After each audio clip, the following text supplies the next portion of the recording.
Not long after Israel's conflict with Hamas in Gaza, I want to take a closer look at what just happened in the region.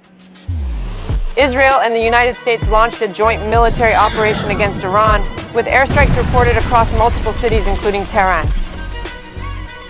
Explosions and smoke have already sparked rising tensions in the Middle East. Now let's go back and understand the origins of the conflict between Israel and Hamas.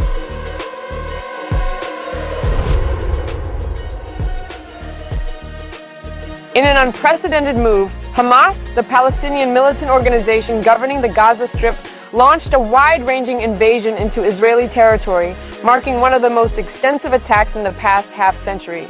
Israel swiftly retaliated with a series of airstrikes. Prime Minister Benjamin Netanyahu issued a warning to Israelis, preparing them for a protracted and challenging conflict. This came following a surprise assault by Hamas, the Palestinian group controlling Gaza, involving some of the largest attacks in decades.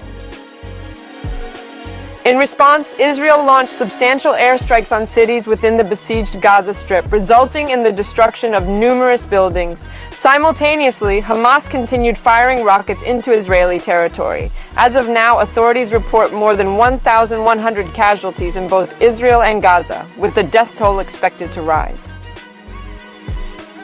Many Israelis are left wondering how such a complex and large-scale assault seemingly took their government, military, and intelligence agencies by surprise.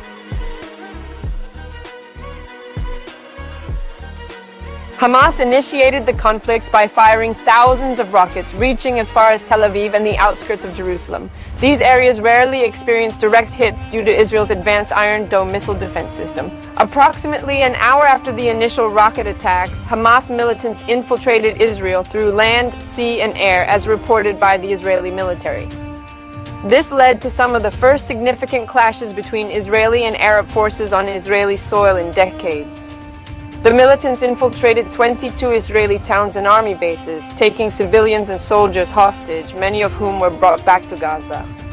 By Sunday, officials reported at least 700 Israelis dead. Mohammed Deif, the leader of Hamas's military wing, explained in a recorded message that the group initiated the operation to make the enemy understand that the time of their unchecked actions has ended. He cited Israel's occupation of the West Bank since the Arab-Israeli War of 1967, recent Israeli police incursions into the Aqsa Mosque in Jerusalem, and the detention of thousands of Palestinians in Israeli prisons. The Aqsa Mosque compound is a highly disputed site, revered by both Muslims as the noble sanctuary and by Jews as the Temple Mount. Prime Minister Netanyahu declared, "We are at war and we will win it," while announcing the mobilization of Israeli military reservists. There are speculations of possible ground forces entering Gaza, as tank units have been deployed to the south and the northern border has been reinforced. On Sunday, Israeli jets launched airstrikes on Gaza, targeting centers housing Hamas militants. Palestinian officials reported damage to a hospital, multi-story buildings, homes, and a mosque. As of Sunday, the Gaza Health Ministry reported at least 413 Palestinians killed, with most casualties occurring inside Israel and the rest in Gaza.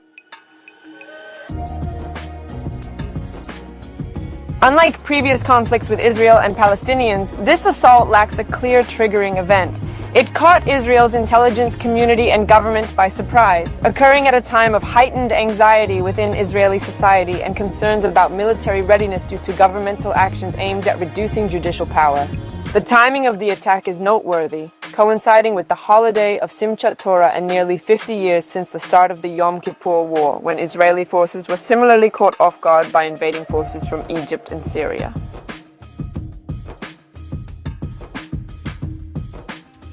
Netanyahu stated that the first phase of Israel's response has concluded, with Israeli forces repelling most Hamas militants within its territory. Amid speculations of a potential ground invasion of Gaza, Netanyahu pledged to continue the offensive without reservation.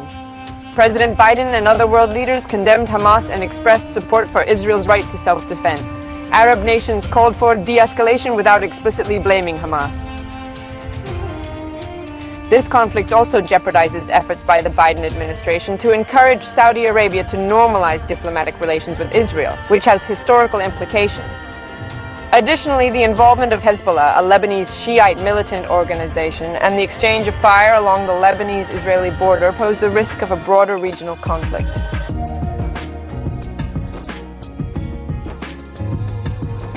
Thank you for watching this video and for taking the time to better understand the complex and tragic conflict between Israel and Hamas. It's crucial for us to engage in conversations and seek empathy during times of strife. Remember, as a global community, we have the power to make a difference through dialogue and compassion. See you next time.